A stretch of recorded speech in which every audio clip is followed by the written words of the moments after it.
I haven't been out on the town in too long. Thank you. I'm afraid my first love is always going to be the stage, though. I hope you understand. Hi.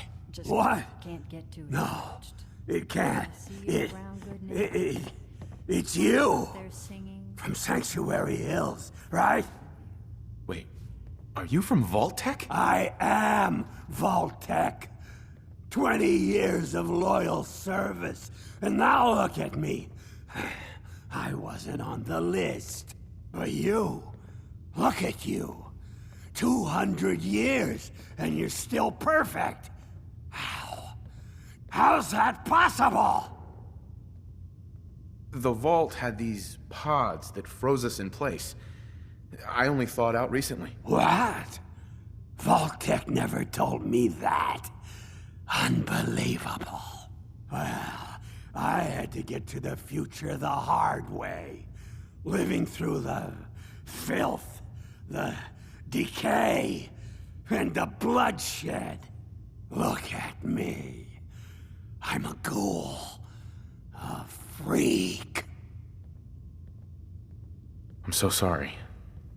I didn't know this would happen. You know, you're the only other person I met from before. Oh God. I've been so alone here. No Commonwealth settlement.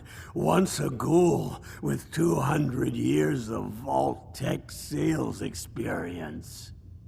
Hey, you could head back to Sanctuary. I'll come visit. I promise. Really? You will? Okay, I'll head over there right now. You promise you'll come visit, right? I'll see you there.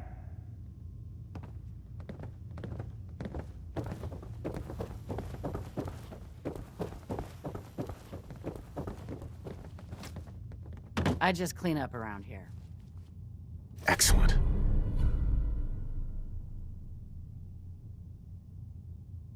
That one worth reading? Fred, are you going to hang out in the...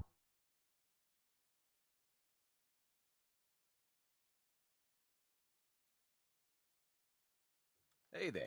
You're new around Good Neighbor, if I'm not mistaken. What do you think of the place? It's changed a lot since the last time I was here. Been here before? Well, Good Neighbor's definitely come up in the past few years. Mostly since Hancock took over. Name's Rufus. I do repairs around here. Keep the robots running, sell a bit of scrap, that sort of thing. I'm usually fixing stuff over at the Hotel Rexford, or drinking that swill down at the third rail. Looking for parts? I also might have a job for you if you're interested. I'll take a look. Let me know if you want to trade.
Take a hike.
Well, well, Mr. Valentine. I thought you had forgotten about little old me. May have walked out of the den, Irma, but I'd never walk out on you.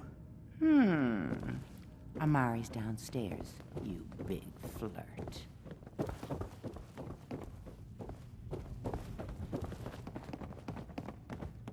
Dr. Amari? Yes? Wait, I know you. You're in the railroad. What's this all about? Doctor, it's time for you to reverse death itself. What? I wouldn't have put it quite that way, but it's true. We need a dead man's memories. Guy named Kellogg. Are you two mad? Putting aside the fact that you're asking me to defile a corpse, you do realize that the memory simulators require intact, living brains to function. I mean, technically, the corpse was defiled already. This dead brain had inside knowledge of the Institute, Amari. The biggest scientific secret of the Commonwealth. You need this, and so do we. Fine. I'll take a look. But no guarantees. Do you have it with you? Here's what I could find. What's this? This isn't a brain. This is...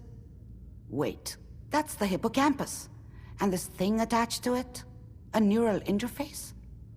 Those circuits look awfully familiar. I'm not surprised. From what I've seen, all Institute technology has a similar architecture.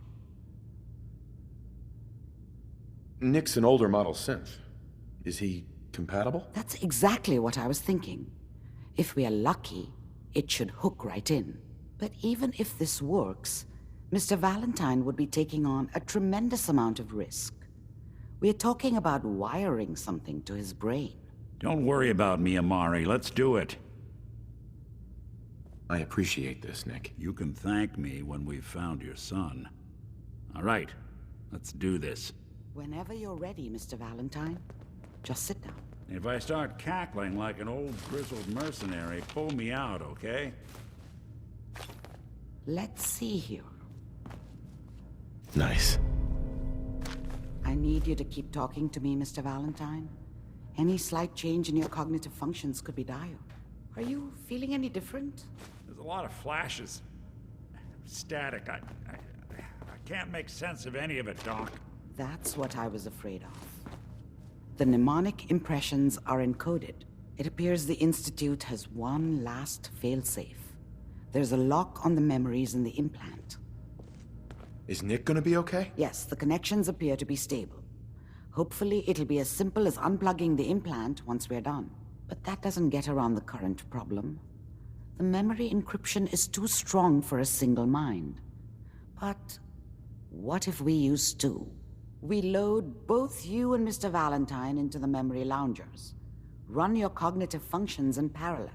He'll act as a host, while your consciousness drives through whatever memories we can find. Nick and I are gonna share a mind? Yeah, I'm not gonna see him in any compromising positions, am I? Yeah, if a smart mouth was all it took to solve problems, we would have found your son by now. No. You won't have to worry about that. The only memories you'll access are the ones in the implant. All right. Let's get started. Just sit down over there, and keep your fingers crossed. See you on the other side.